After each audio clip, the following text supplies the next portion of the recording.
कि madam what is difference between forensic auditing and statutory audits. वो जितने भी चार्टर्ड अकाउंटेंट हो फेयरलेसली रिपोर्ट करे, फेयरलेसली फाइट आउट करे, से बिना डरे.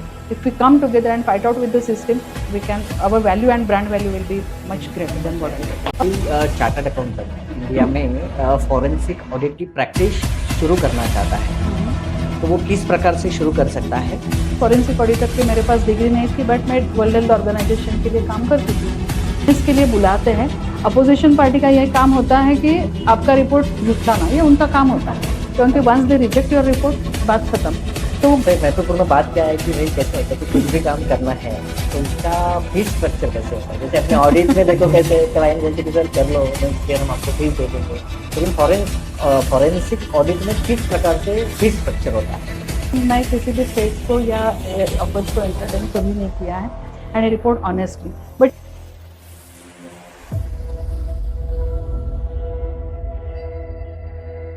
नमस्कार मेरे प्यारे साथियों, SSCF वॉइस ऑफ सीए इस ग्रुप में आपका सहर्ष स्वागत है. आज हम बात करने वाले हैं forensic audit opportunities for practising CA in India. इसी विषय पर चर्चा करने के लिए आज हमारे साथ उपस्थित है woman entrepreneur as well as chartered accountant CA Rekha Dhamankar ji madam. मैं मैडम को रिक्वेस्ट करता हूँ कि मैडम आप आपका इंट्रोडक्शन दीजिए सो दैट ऑडियंस को भी पता चलेगा कि एग्जैक्टली हम किसके साथ बात कर रहे हैं. thank you very much. I would like to introduce myself. So I'm apart from chartered accountant, I am certified forensic auditor. I'm certified risk professional from Malaysian and German Association. I'm certified systems auditor, and I'm pursuing my PhD in forensics, and I'm doing CFE USA, which is a certified fraud examiners association. So I handle more than 350 cases of forensic audits till this date.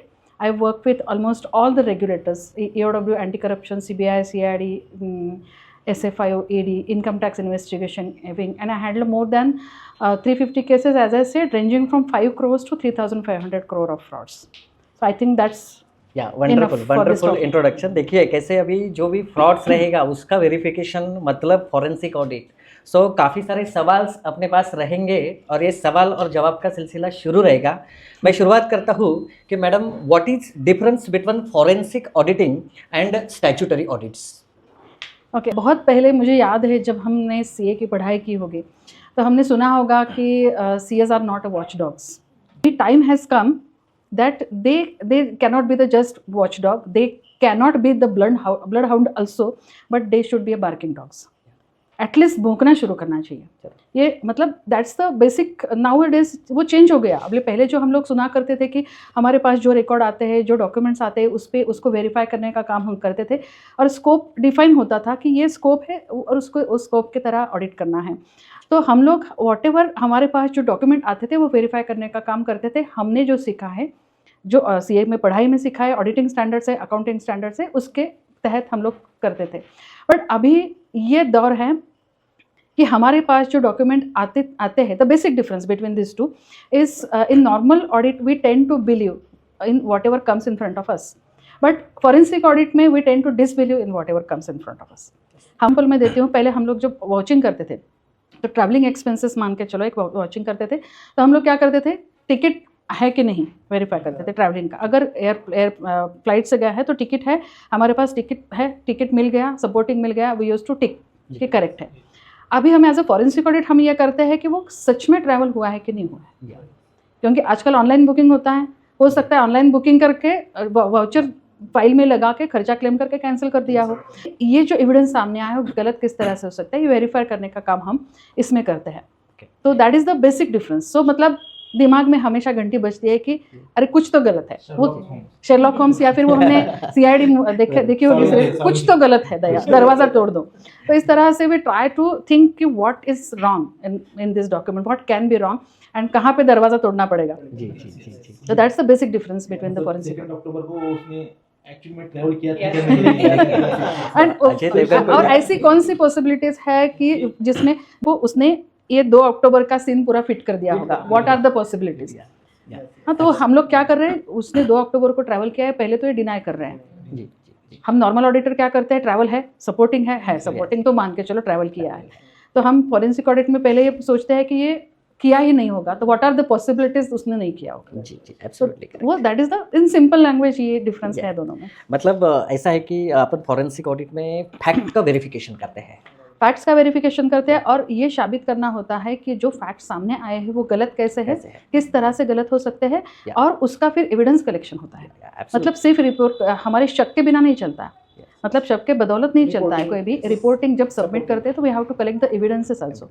अगर आप मान के चलते हो कि जैसे 2 अक्टूबर को travel नहीं हुआ है, ठीक है, तो अगर हम ये कहते हैं कि व्हाट आर द पॉसिबिलिटीज, तो हर एक पॉसिबिलिटी के लिए हमें एविडेंसेस कलेक्ट करने पड़ेंगे Absolutely. And attaching that evidence you have to submit the report. मतलब उसने पाव भाजी खानी ही चाहिए।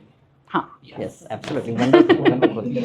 अभी क्या है नेक्स्ट जो अपना सवाल है, अगर कोई चार्टर्ड अकाउंटेंट इंडिया में फॉरेंसिक ऑडिट की प्रैक्टिस शुरू करना चाहता है तो वो किस प्रकार से शुरू कर सकता है?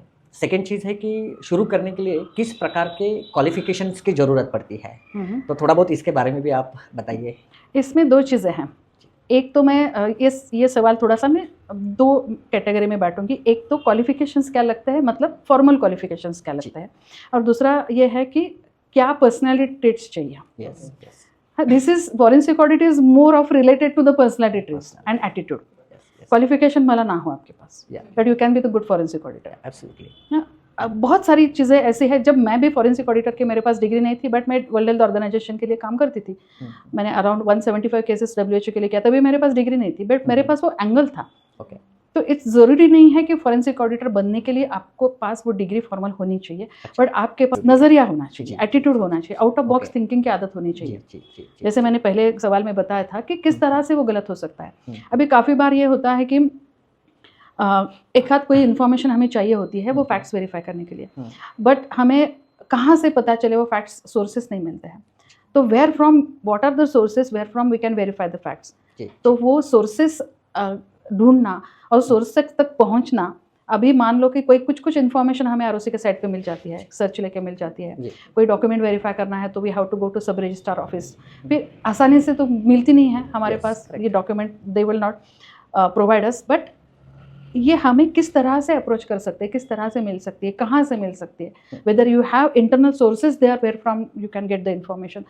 ये सारी थोड़ा सा टैक्टफुल रहना पड़ता है। Frankly speaking you cannot think very straight. Yes yes इसलिए फॉर्मल एजुकेशन चाहिए, क्योंकि अभी एम्पैनलमेंट्स हो रहा है तो वहाँ पे क्राइटेरिया होता है कि you should be a forensic auditor.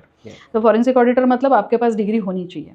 But आप मुझे पूछोगे तो who can be the good forensic auditor, तो मेरे ख्याल से देर आर 4-5 कैरेक्टरिस्टिक्स हैं। एक तो आपको you should be very tactful, सामने सिचुएशन कोई भी आए किस तरह से उसको हैंडल करना है। ऑब्जर्वेशन आपका अच्छा होना चाहिए, you should have good memory. एक हाथ कोई डॉक्यूमेंट आप देख लेते हो, जस्ट देख भी लेते हो, तो व्हेन यू आर रिपोर्टिंग, और दूसरी जो आपके पास जो फैक्ट्स आते हैं दूसरे, तो वो वेरीफाई करने के लिए यू शुड रिमेंबर कि अरे इसका मैंने उस डॉक्यूमेंट में कुछ देखा था, इससे रिलेटेड कुछ इन्फॉर्मेशन देखी थी। तो your memory should be very good, you should be ready to take the risk. Absolutely risk taking aptitude आपका बहुत अच्छा होना चाहिए, बिकॉज इन फॉरेंसिक ऑडिट में बहुत सारे थ्रेट्स आते हैं, बहुत सारे ऑफर्स आते हैं। ऑफर्स लेना आसान बात है ऐसा Yes, लगता yes. है, बट नहीं है, क्योंकि जब कोर्ट में आपका रिपोर्ट जाता है तो you will be asked to as a witness to stand in the court. Witness के लिए बुलाते हैं, अपोजिशन पार्टी का यह काम होता है कि आपका रिपोर्ट झुठलाना, ये उनका काम होता है, क्योंकि once they reject your report बात खत्म। तो वो गलत कैसे वो साबित करने के लिए वो होता है, अगर आपने गलत रिपोर्टिंग किया है ऑफर्स को एंटर्ड इन करके, तो you can not stand in the court. अगर थ्रेट्स आते हैं, थ्रेट्स को डर के भी आप रिपोर्ट बदल रहे हो, तो that also report can not stand in the court. अभी मेरी इन्वेस्टिगेशंस को CBDT एक्सलेंस अवार्ड मिले हैं, मेरी इन्वेस्टिगेशन को DG एक्सलेंस अवार्ड मिले हैं, even high courts appreciated the report. अभी कोर्ट से रेफरेंस लेके लोग आते हैं कि इनके पास जाओ काम करो। इसका रीज़न एक ही है कि मैं किसी भी थ्रेट्स को या ऑफर्स को एंटरटेन कभी नहीं किया है, एंड रिपोर्ट ऑनेस्टली। बट ये बात बहुत अहम है फॉरेंसिक ऑडिटर के लिए। एंड दूसरी बात यह है कि आपको पेशेंस होना चाहिए आप में। बहुत बार ऐसा होता है कि कुछ नहीं मिलता, 8-8 10-10 दिन आप डिग आउट करते रहते हैं, कुछ नहीं मिलता, and our people tend to give up कि चलो छोड़ो, कुछ नहीं मिलता है, छोड़ देते हैं। तो you should have a patience, great patience, hard working skill चाहिए, एनालिटिकल स्किल चाहिए, बहुत सारी ऐसी कैरेक्टरिस्टिक्स है जो आपको इम्पॉर्टेंट है। तो डिग्री मेरे ख्याल से is a very minor thing, secondary thing to get मतलब अगर किसी सीए को प्रैक्टिस शुरू करनी है फॉरेंसिक ऑडिट की तो डिग्री मायने नहीं रखते, टैक्टफुल एटीट्यूड होना जरूरी है। काम लेने के लिए एम्पैनलमेंट की डिग्री जरूरी है, बट जरूरी नहीं है कि डिग्री होने के बाद आप फॉरेंसिक ऑडिट कर सकते हैं। Yes yes absolutely right. अगर समझो कोई सीए ने डिसाइड कर ही लिया कि हाँ भाई हमें अभी फॉरेंसिक ऑडिट का प्रैक्टिस करना है, तो क्या उन्होंने शुरू में खुद अकेले ही मतलब इन प्रोप्राइटरशिप शुरू करना चाहिए या किसी और जो एस्टेब्लिश्ड फर्म है फॉरेंसिक ऑडिट की उनके साथ कुछ ज्वाइन करके कुछ एक्सपीरियंस लेके आगे बढ़ना चाहिए? इसमें आपकी क्या सलाह है? अभी का सिनारियो देखोगे आप, इन द करंट सिनारियो, पहले सिनारियो अलग था। पहले there are very few forensic auditors और फ्रॉड्स भी इतने नहीं होते थे जितने आज होते हैं। तो पहले ये हुआ करता था कि अगर किसी को पता चल गया कुछ गड़बड़ हो गई तो चलो सीए के पास जाओ, फॉरेंसिक ऑडिट कराओ। तभी डिग्री भी इतना मायने नहीं रखती थी क्योंकि हमारे रिपोर्ट के बेसिस पे वो चल जाता था। बट अभी क्या है, अभी फ्रॉड्स भी बढ़ रहे हैं। तो और अभी जो एम्पैनलमेंट के क्राइटेरियाज हैं वो proprietor can not gate empanelled, उसके बाद वो फॉरेंसिक ऑडिट हो भी, डिग्री भी हो, तो क्राइटेरियाज इतने अलग अलग है। 10 पार्टनर चाहिए, इतना टर्नओवर चाहिए, 5 पार्टनर चाहिए, पहले आपने फॉरेंसिक ऑडिटर किया हुआ होना चाहिए, रेडिकुलस क्राइटेरियाज आर देयर। तो वो आप एम्पैनल होंगे भी नहीं तो आप नहीं कर सकते फॉरेंसिक ऑडिट। तो it's always better to work with someone to start with to do the who does the forensic audit. क्योंकि मेरे पास काफ़ी बार ये सवाल पूछते हैं कि फॉरेंसिक ऑडिट का कोर्स लगा है इंस्टीट्यूट में, करूँ कि नहीं करूँ। तो मैं पहले उनको एडवाइस करती हूँ कि पहले आप एक केस करो किसी के साथ में। अगर आपको लगता है वो एटीट्यूड एंगल आप में है, डेवलप कर सकते हैं, तो then you can get the formal degree. Yes absolutely right. अभी सबसे महत्वपूर्ण बात क्या है कि भाई कैसे होता है कि कुछ भी काम करना है तो उसका फीस स्ट्रक्चर कैसे होता है। जैसे अपने ऑडिट में देखो कैसे क्लाइंट बोलते हैं कि सर कर लो, नेक्स्ट ईयर हम आपको फीस दे देंगे, लेकिन फॉरेंसिक ऑडिट में किस प्रकार से फीस स्ट्रक्चर होता है? Fees structure, this is a very lucrative field, मैं आपको बताती हूँ। मतलब रूटीन ऑडिट से काफ़ी ज़्यादा इसमें फीस आपको मिल सकती है। Again depends on your skill set, आपके कितना स्किल सेट है, आपका रिपोर्टिंग कैसे, धीरे धीरे ये तो धीरे धीरे बढ़ेगा, रेपुटेशन जो है वो धीरे धीरे बनेगा। बट फीस अच्छी है, बट उसमें एक है कि when you work with the regulators, government department के साथ आप जब काम करते हो तो फीस अच्छी भी हो सकती है, नहीं भी हो सकती है, या फिर वो कब मिलेगी कोई गारंटी नहीं है। ये भी होता है, काफ़ी बार 2-2 साल तक फीस नहीं मिलती। मतलब हमारे इसमें रिसीवेबल्स में दिखता है इतने लाख मिलने हैं, that figure is substantial, but मिलेगा कब पता नहीं, मिलता है but it takes time. But जब जैसे जैसे आपका नाम एस्टेब्लिश हो जाएगा और जैसे जैसे आप you will be in a dominating position, this field is very very lucrative, very. आज के दिन इंडिया में फॉरेंसिक ऑडिटर की मांग बहुत ज़्यादा है। तो उस केस में फॉरेंसिक ऑडिटर कानूनी प्रक्रिया में कैसे हेल्प कर सकता है? मेरे ख्याल से व्हेन अभी बात छिड़ गई है लीगल प्रोसीडिंग की, तो मेरा एक ये है कि फॉरेंसिक ऑडिटर जो भी करता है उसको हमारे करिकुलम में या फॉरेंसिक ऑडिट जो कोर्स हमारा है वो कोर्स में कहीं पे भी हमें लीगल नॉलेज नहीं दिया जाता। आपने कोर्स देखा होगा, कोर्स में फॉरेंसिक ऑडिट क्या क्या फ्रॉड्स होते हैं, क्या टाइप से, क्या कैसे वेरीफाई करना है, व्हाट आर द, ये सब सिखाया जाता है। बट उसमें क्रिमिनल लॉ के बारे में जिस सेक्शंस के अंडर ये फ्रॉड्स रजिस्टर होते हैं, मतलब जो भी सेक्शंस है कि मान लो कि 34 120 है, जो भी है सेक्शन, तो उस कौन से सेक्शन के अंडर ये फ्रॉड्स रजिस्टर होते हैं, कंप्लेंट रजिस्टर होती है फ्रॉड्स की, ये हमें नहीं सिखाया जाता। तो उस प्रक्रिया में हम थोड़ा सा as a forensic auditor, chartered accountant हुए एज अ फॉरेंसिक ऑडिटर थोड़ा पीछे रह सकता है। तो इसलिए वो हमें पता होना ही चाहिए। वी मस्ट स्टडी द जो भी अभी भारतीय न्याय संहिता IPC CRPC के प्रोविजंस है वो हमें पता होनी चाहिए उसमें। तो रही बात आपके सवाल की, there are some investigation agencies जो ये फ्रॉड रजिस्टर कर इन्वेस्टिगेशन का काम करती है, आप उनके लिए काम कर रहे हो, they appoint you as a forensic auditor. तो आपने जो एविडेंस, आपका काम forensic auditor, audit means evidence collection, जो कोर्ट में आप सबमिट करोगे तो that will be treated as valid in the court of law. Okay, तो ऐसे एविडेंसेस कलेक्ट करके जब आप वो जो रेगुलेटर जिसने भी आपको इन्वेस्टिगेशन ऑफिसर ने अपॉइंट किया है उनके पास आप रिपोर्ट जब सबमिट करोगे विथ एविडेंस, तो उनका काम आप कर रहे हो। They can submit the report as it is to the court along with their chargesheet, और वो रिपोर्ट के बेसिस पे उसकी सज़ा तय होती है। मतलब उनका इन्वेस्टिगेशन भी मायने रखता है, ऐसा नहीं है। But when it comes to finance, आपका रिपोर्ट जो फिनेंशियल ट्रांजैक्शंस, जो भी फ्रॉड्स, जो फिनेंशियल फ्रॉड्स का जो है, बाकी इन्वेस्टिगेशन उनका रहता है, बट फिनेंशियल फ्रॉड्स का आप जो रिपोर्ट देते हो वो कोर्ट में जो सबमिट होता है, तो on that basis once that report is proved as correct, सब विटनेस वगैरह सब जो डिपोजिशन होने के बाद, तो on that basis the accused can be prosecuted. तो इस तरह से आप मदद कर सकते हो कानूनी कार्रवाई में। जैसे अलग अलग मनी लॉन्ड्रिंग के लिए कोई एक्ट होता है, जैसे दूसरे एक्ट इनकम टैक्स के लिए है, जैसे फॉरेंसिक ऑडिट के लिए कोई स्पेसिफिक लॉ है इंडिया में?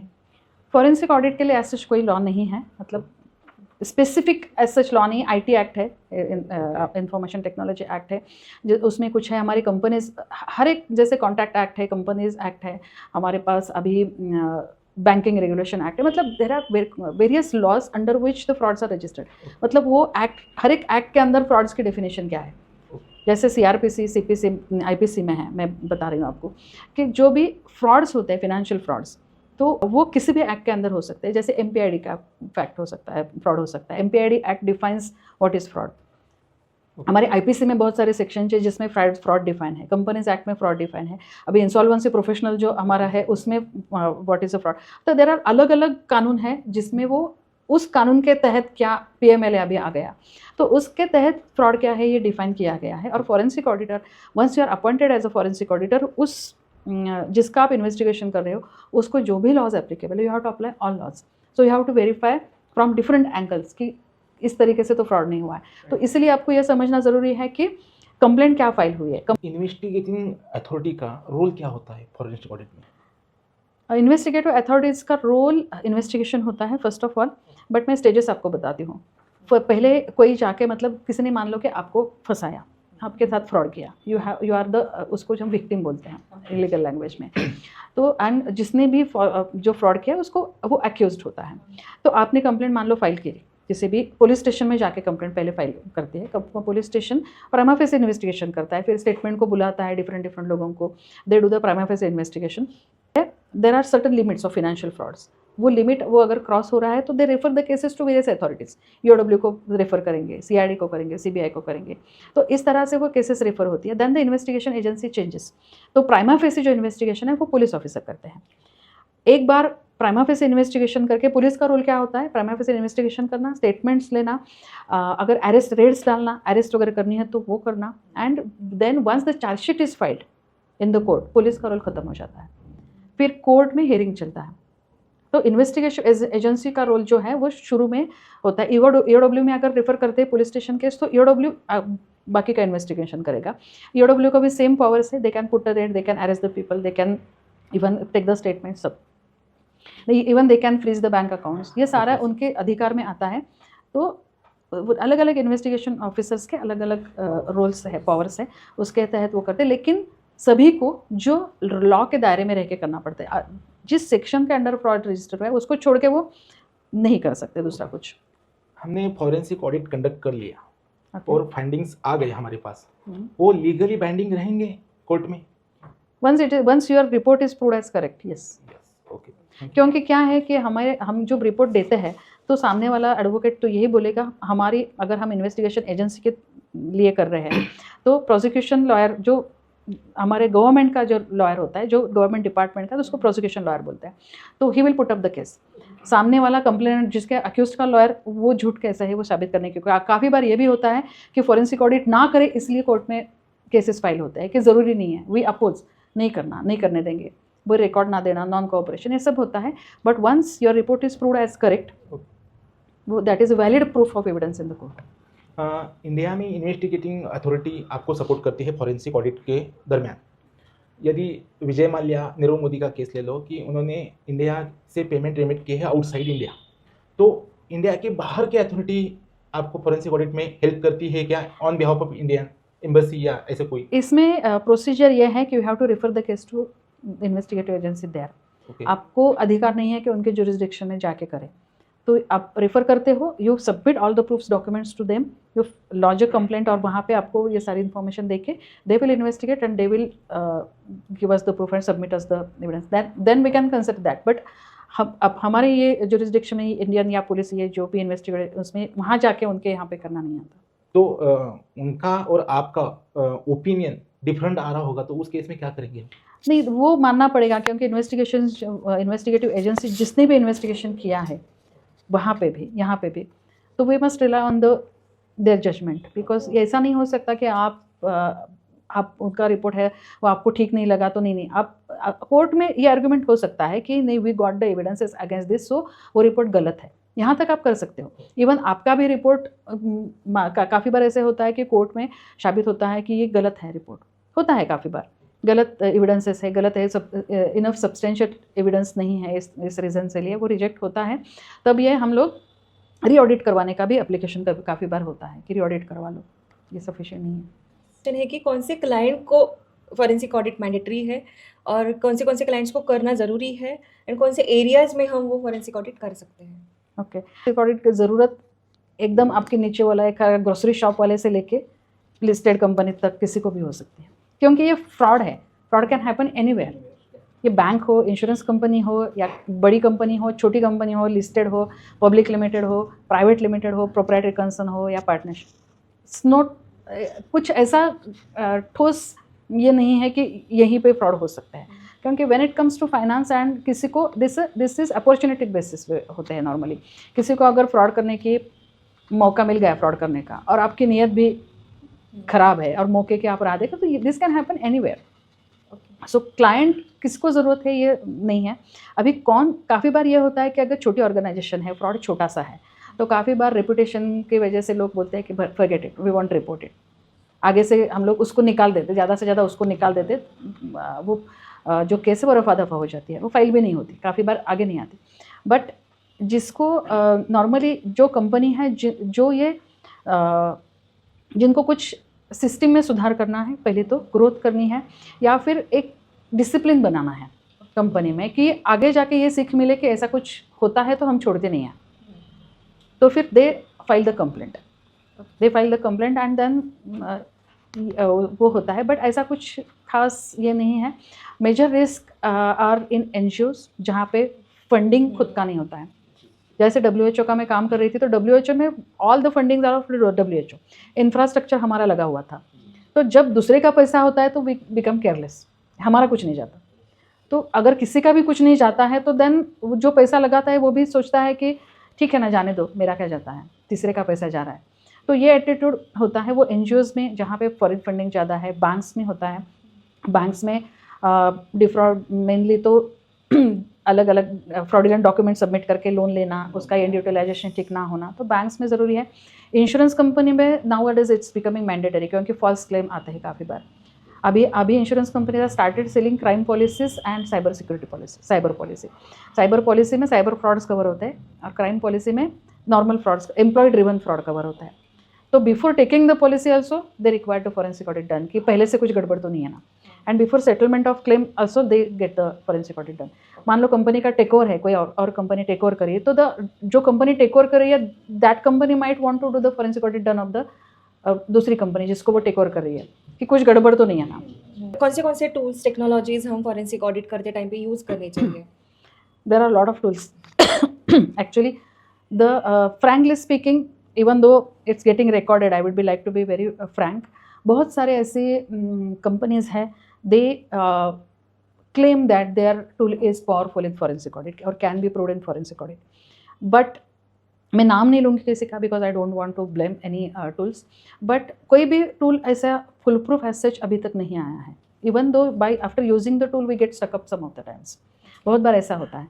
तो हम लोग जो है अलग अलग प्लेटफॉर्म पे भी डेटा होता है, मतलब there are different platforms where the data is stored. Fraudster का दिमाग है, हर एक का दिमाग अलग है, वो दिमाग किस तरह से डेटा छुपाना है, वो डिफरेंट आइडियाज़ लेके चलते हैं।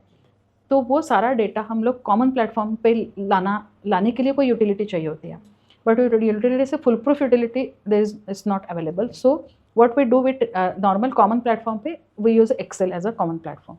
तो सारा डेटा हम एक्सेल में डालते हैं, फिर काफ़ी बार ओसी ऑप्टिकल कैरेक्टर जो भी है ना, ओसी टूल्स हमें यूज़ करने पड़ते हैं, बट वो भी इतना फुल प्रूफ कोई अभी टेक्निक नहीं है। But when it comes to data analytics of course Excel, and when it comes to digital forensics में काफ़ी टूल्स लगते हैं। मतलब आप अगर किसी रेगुलेटर्स के साथ में मैं रेड को भी जाती हूँ, तो मान लो रेड के गए, तो हमारा काम as a chartered accountant data extraction from electronic media होता है। जैसे पेन ड्राइव है, मोबाइल से, कंप्यूटर है, लैपटॉप से, जीमेल है, उसका डंप लेना, एंड फिर एनालिसिस बाद में होता है। तो there are digital forensics tools from which imaging can be taken. तो वो इमेजिंग लेके हम बाद में वो एक्सट्रैक्शन का टूल लगता है, इमेजिंग एक्सट्रैक्शन करते वक्त डिलीटेड फाइल रिट्रीव करने का, जो भी डिलीटेड डेटा है वो भी रिट्रीव कर सकते हैं, उसके लिए कुछ टूल्स हैं। But all are almost software ही है सभी के। बट यहाँ वहाँ पे डिजिटल फोरेंसिक्स में काफ़ी सारे टूल्स लगते हैं, those tools are very costly. ये 2-3 टूल्स मिलके टेक्नोलॉजीज ऐड करके फिर आपको वो सब यूज़ करने पड़ते हैं। Correct. राइट। अभी फॉरेंसिक ऑडिट में हम कौन से प्रोसेस फॉलो करते हैं एंड जो भी ऑडिटर रहता है उनको कौन से चैलेंजेस फेस करने पड़ते हैं? प्रोसेसेस यहाँ पे कोई ऐसे क्या बोलते हैं स्ट्रीमलाइंड या standard process, standard checklist, standard audit program ऐसा नहीं होता। तो हर एक केस इज़ डिफरेंट। अभी 350 केस में के जब बात कर रही हूँ तो I don't find even 10 cases similar to each other. कुछ होता है बट हर एक में फैक्ट्स अलग होते हैं। टू सम एक्सटेंट मैं जो कॉमन है वो बता सकती हूँ। जब first of facts verify, facts क्या है, वी अंडरस्टैंड द फैक्ट्स कि फैक्ट्स क्या है, किस तरह से फ्रॉड हुआ है, किसने किया है, what is the modus operandi to do the fraud. तो फिर उसके हिसाब से फिर उसने क्या क्या तरीके अपनाए होंगे, वी एनालाइज दैट। तो on the basis of methodology काफ़ी बार साइट विजिट्स करनी पड़ती है। मान लो कि आपको लग रहा है कि बिल फेक है या फिर वो जिसकी बिल से वो कंपनी एग्जिस्टेंस में ही नहीं है वो एंटिटी, तो you have to verify the facts by going there. एक आध कोई प्रॉपर्टी है जो आपको लगता है कि एग्जिस्टेंस में नहीं है बट ट्रेंड तो जा रहा है, या फिर ऐसे कुछ है, तो you have to do the field visits, you have to take the interviews, you have to do the interrogations. इसके लिए आपको HR स्किल्स भी चाहिए, सामने वाला झूठ बोल रहा है सही बोल रहा है पता चलना चाहिए।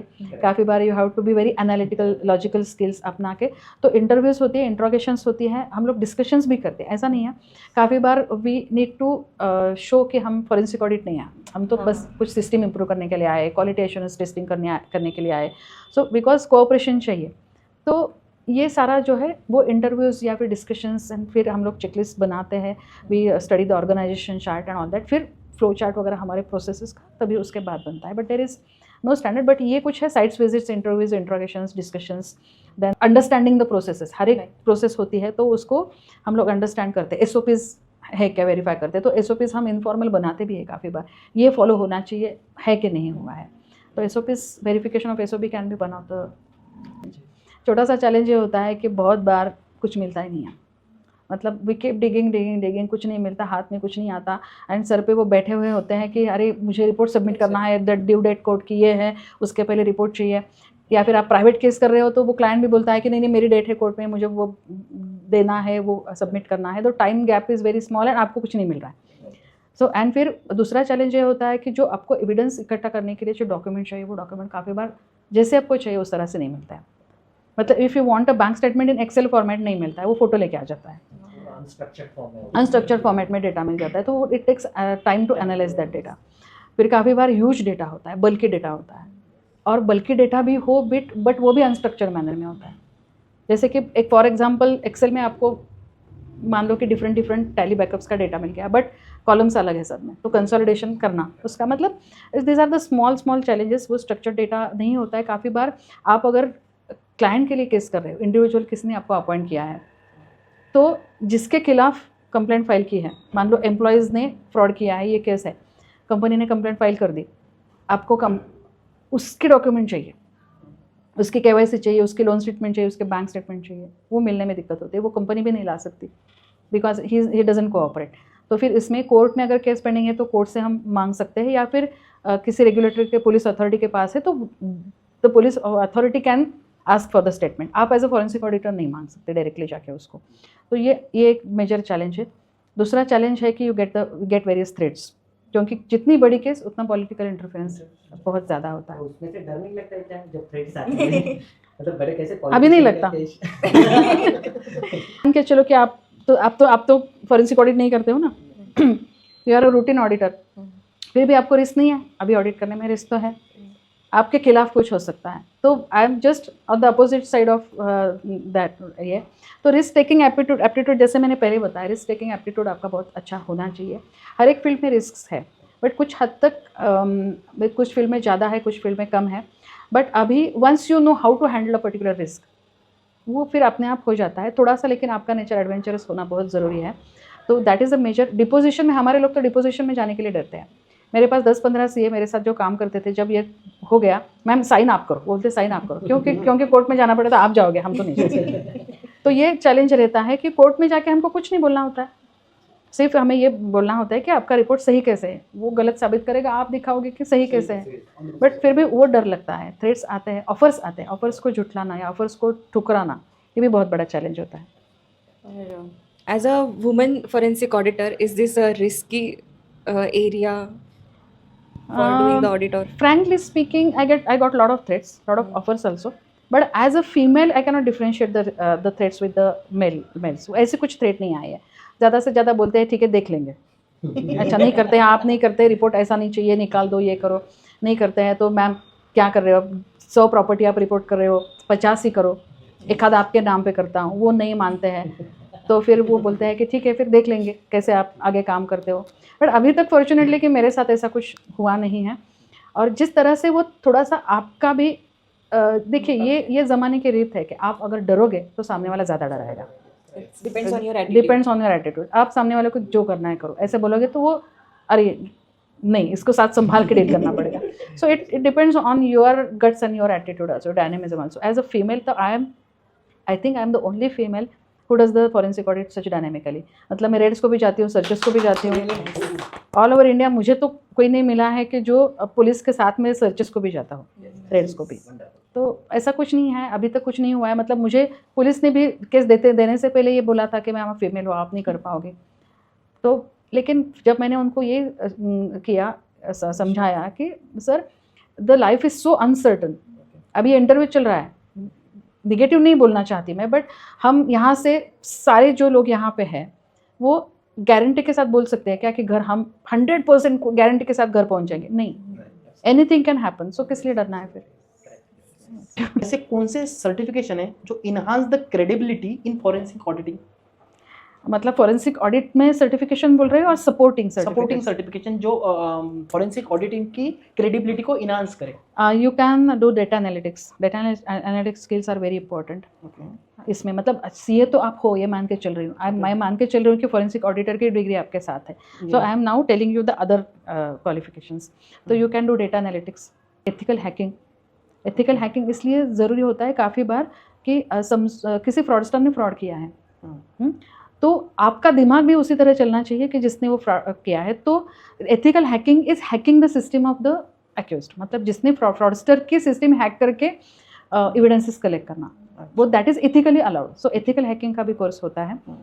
एक होता है डिजिटल फॉरेंसिक्स है, जो मैंने कहा कि इमेजिंग लेना, extraction. There are very few people who are digital forensic. Cyber में जो साइबर एक्सपर्ट्स होते हैं, साइबर क्राइम में वो उसका नॉलेज आप ले सकते हो. अभी ब्लॉकचेन टेक्नोलॉजी वगैरह आ रही है, उसका ले सकते हो.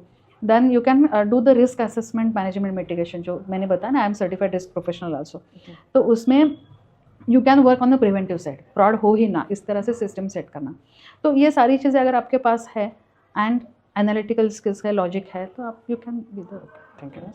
मेरा नेक्स्ट क्वेश्चन है, how do forensic auditors handle the ethical dilemma? Ethical dilemma 2-3 चीज़ों से हो सकता है. नहीं, एक्चुअली उनका कहना क्या है कि किसी ने अपने को ऑफर दी कि भाई हाँ एक प्रॉपर्टी आपके नाम पे करवा देता, लेकिन ह्यूमन टेंडेंसी है, प्रॉपर्टी मिल रही है तो इस सिचुएशन को कैसे हैंडल करें? तो प्रॉपर्टी अनबायस्ड रिपोर्टिंग कैसा होना चाहिए? हाँ, तो if you can easily tempted, आप फॉरेंसिक ऑडिटर बन नहीं सकते.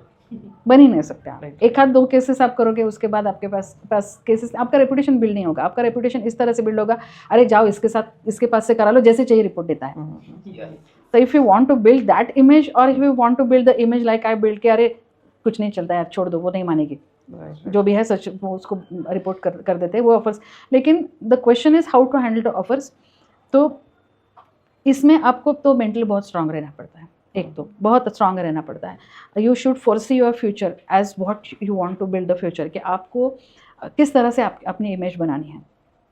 आपको शॉर्ट टर्म गेन चाहिए तो आप ऑफर्स एक्सेप्ट कर सकते हो, but if you think long term कि लॉन्ग टर्म में मुझे इसका एडवांटेज क्या मिलेगा, इस तरह से, तो और पीसफुल आप एकदम शांति से सोना चाहते हो आप अगर, तो that is a motivation. I think that is a enough motivation for you. मेरे फादर ने मुझे सिखाया था at any point in life, किसी भी वक्त, इफ़ आपको पीछे देखने की नौबत आई, if you look back at any moment, any path, any road in your life, you should not have any regrets. तो अगर रिग्रेट है मन में, काश मैंने किया नहीं होता, काश मैंने किया होता, you should not have any regrets. Offers को जुटलाने के लिए तो हिम्मत चाहिए, आपके पास वो जिगर चाहिए, आपके पास इमेज बिल्डिंग आपको क्या करनी है वो दिमाग में होना चाहिए. Should be mentally strong also, क्योंकि वो अलग अलग तरीके से ऑफर्स लेके आते हैं. राइट राइट पहले तो वो खुद मिलना चाहेंगे, फिर सीईओ को बीच में घुसा देते हैं, फिर देख लो कुछ कर, रिक्वेस्टिंग टोन में होता है, फिर मतलब there are different, different but types. उसमें एक ही चीज़ है कि should be mentally very strong. और मैम जैसा अनबायस रिपोर्टिंग एंड कॉन्फिडेंशियलिटी के बारे में ना एक 2-3 प्रैक्टिकल केस लॉज है, समझो Satyam computer service limited versus Union of India 2009 में हुआ था, इथिकल डायलेमा के बारे में, और ICA versus Price Waterhouse, and अभी का जो है 2015 का Jayantilal and Mistry versus Reserve Bank of India, उसमें जो कॉन्टेक्स्ट था, the case involve the disclosure and inspection of the reports that auditor classified as a confidentiality. तो उसमें इथिकल डायलेमा में वो ऑडिटर उसको कैसा हैंडल कर सकता है, मतलब the court imposes the confidentiality must not hidden the public interest, ऐसा केस अच्छा, मतलब रिपोर्टिंग के बारे में। हाँ, reporting. So this question is more for the routine audits. Okay, मतलब स्टैट्यूटरी ऑडिट आप कर रहे हो, मान लो कि आप स्टैट्यूटरी ऑडिट कर रहे हो, but if you disclose certain things, वो कंपनी सोचेगी कि आप कॉन्फिडेंशियलिटी का ब्रीच कर रहे हो, ये कॉन्फिडेंशियल इन्फॉर्मेशन है, आप उसको पब्लिकली डिस्क्लोज नहीं कर सकते। बट ये जो है अभी वो सिनारियो बहुत बदल गया है, you should to disclose qualify everything जो आपको गलत लगता है। तो उसमें एथिकल डायलेमा ये इसमें नहीं होना चाहिए कि ये रिपोर्ट में करूँ कि नहीं करूँ। राइट, मतलब अगर एथिकल डायलेमा ये है कि पर्टिकुलर मुझे गलत एज अ ऑडिटर समझ में आ रहा है, दिख रहा है, बट मुझे क्लाइंट भी रिटर्न करना है, अगर मैं रिपोर्ट करूँगा तो हो सकता है ऑडिटर बदल दे, राइट राइट, मेरा क्लाइंट चला जाएगा, ये भी एथिकल डिलेमा होता है। हो सकता है कि वो थोड़ा सा आपको कुछ दूसरा, अरे ये आप रिपोर्ट मत करो, थोड़ा सा दूसरा भी काम हम आपको दिलवा देंगे, मेरे और 4 कंपनीज खुल रही है तो उसका भी आपको ऑडिट दिया जाएगा। तो ethical dilemmas also can be of different things. तो इसमें भी आपको जो है फियरलेसली आपको जो भी है रिपोर्ट करना पड़ेगा। And while defining the scope, मैं काफ़ी बार बोलती हूँ कि while defining the scope you should be define the scope perfectly, आपको क्या करना है, क्या नहीं करना है, क्या रिपोर्टिंग, तो उसके बाहर जाके आप मत रिपोर्ट करो। मतलब ठीक है, आपको स्कोप जो दिया गया है उसके बाहर जाके आपको कुछ चीज़ें समझ में आ गए तो यू कैन MIS रिपोर्टिंग आप करो, एक्सेप्शनल रिपोर्टिंग आप करो, है ना। बट अगर मेजर थिंग है which is impacting your financial position, अगर आप वो वेरीफाई कर रहे हो, that you have to report. मेरा क्योंकि इसका रीज़न यह है कि जब CA को बुला लेते हैं ना स्टेटमेंट के लिए, या फिर CA is framed in a particular case कि आपने काम ठीक नहीं किया है या यू इन्वॉल्व इन, इसमें से आपको कुछ बेनिफिट मिला है, तब आपको यही चीज़ें काम आती है, आपके वर्किंग पेपर्स, आपका स्कोप, आपने जो काम किया है, जो भी आपने मतलब ये वहाँ पे साबित करना ज़रूरी होता है कि you done your job diligently. तो ये साबित करने के लिए जो डॉक्यूमेंट चाहिए, जो रिपोर्टिंग चाहिए, जो भी है वो आपको करना बहुत ज़रूरी है। Can a CA build expertise in cyber forensic auditing? Cyber forensic audit में there are certain courses also, अभी तो MBA में भी कोर्सेज आ रहे हैं, MBA इन साइबर सिक्योरिटी। तो साइबर सिक्योरिटी के अलग अलग कोर्सेज भी है, तो उसमें भी आप कर सकते हैं। हमारे इंस्टीट्यूट का है कि नहीं मैंने नहीं सुना, हमारे इंस्टीट्यूट का है, बट हो भी सकता है, मैंने नहीं सुना है। बट साइबर सिक्योरिटी के there are lot of courses की जिससे ये पता चलता है। फॉरेंसिक ये जो है साइबर, उसमें IT एक्सपर्टीज़ होना भी ज़रूरी होता है, मतलब you should be very expert in IT technological things, internet पे कैसे चीज़ें चलती है, वेबसाइट कैसे फेक हो सकते हैं। तो अगर वेबसाइट कोई पर्टिकुलर आपको देखनी है तो फेक है कि नहीं है, मतलब देर आर फेसबुक आपका मान लो हैक हो गया तो वो किस वजह से हुआ होगा, मतलब there are lot of things which are related to cyber security. मतलब क्या, इंटरनेट पे अटैक्स होते हैं, तो you should be have enough knowledge of the internet and cloud, अभी जो भी टेक्नोलॉजीज यूज़ करते हैं लोग, तो उस पर there are cyber security policies का भी ज्ञान होना आपको ज़रूरी है। जैसे इंडिया के साइबर सिक्योरिटी पॉलिसी है, वैसे हर एक कंट्री के अलग अलग साइबर सिक्योरिटी पॉलिसी है। तो if you want to give particular services to, मान लो इन्फोसिस जैसी बड़ी कंपनी है जिसकी servers are sitting in different countries, तो वहाँ पे कुछ फ्रॉड होता है, वो वहाँ पे दूसरी कंट्री में, तो वहाँ का साइबर सिक्योरिटी लॉ एप्लीकेबल होगा। तो वो आपको अगर कंसल्टेंट बनना है एज अ साइबर एक्सपर्ट, तो आपको सारी कंट्रीज़ का जो है साइबर सिक्योरिटी पॉलिसीज लॉज होना चाहिए। आपको जो business continuity plan, disaster penetration testing, जो भी है, मतलब VAPT बोलते हैं, vulnerability analysis and penetration testing, उसका ज्ञान होना चाहिए। There are lot of things you should know as a to become a good cyber. अगला सवाल है, क्या ICI ने फॉरेंसिक ऑडिट करिकुलम में ऐड करना चाहिए? श्योरली करना चाहिए, not only in curriculum but GMCS orientation जो कोर्सेस होते हैं उसमें भी करना चाहिए मेरे ख्याल से। There should be at least 1 session, क्योंकि अभी जो है ना थोड़े दिन के बाद मुझे तो ऐसे दिख रहा है हमारे फ्यूचर में कि रूटीन ऑडिट्स में हमारा स्कोप पूरा टोटल फॉरेंसिक ऑडिट में शिफ्ट होने वाला है। रेगुलर जो है मतलब मैंने जैसे शुरू किया था कि we should be at least of barking dogs. Bloodhound नहीं हो सकते हम लोग, वॉच डॉग भी नहीं हो सकते। पहले तो वॉच डॉग कहा जाता था, we CAs are the watchdog and not bloodhounds, but अभी वॉच डॉग भी नहीं हो सकते, ब्लड हाउंड भी नहीं हो सकते, but we should be the barking dogs. तो उसके लिए हमें ये ज्ञान होना ज़रूरी है। तो हमारे करिकुलम में सीए के ज़रूर होना चाहिए। इवन जो कॉमर्स स्टूडेंट्स है बीकॉम एमकॉम जो करे उनके भी करिकुलम में ये होना चाहिए। हमारे फॉरेंसिक ऑडिट का जो अभी कोर्स होता है इंस्टीट्यूट का, उसमें भी क्रिमिनल लॉज का ज्ञान देना ज़रूरी है। जीएमसीएस ओरिएंटेशन में भी ये सब ज़रूरी है। अभी मैंने एक यूट्यूब चैनल खोला है, उसमें मैं ये ज्ञान दे रही, क्योंकि what is happening, CAs are getting framed in almost all the frauds just on the basis of presumption कि सीए के दिमाग के बिना कोई फ्रॉड हो नहीं सकता।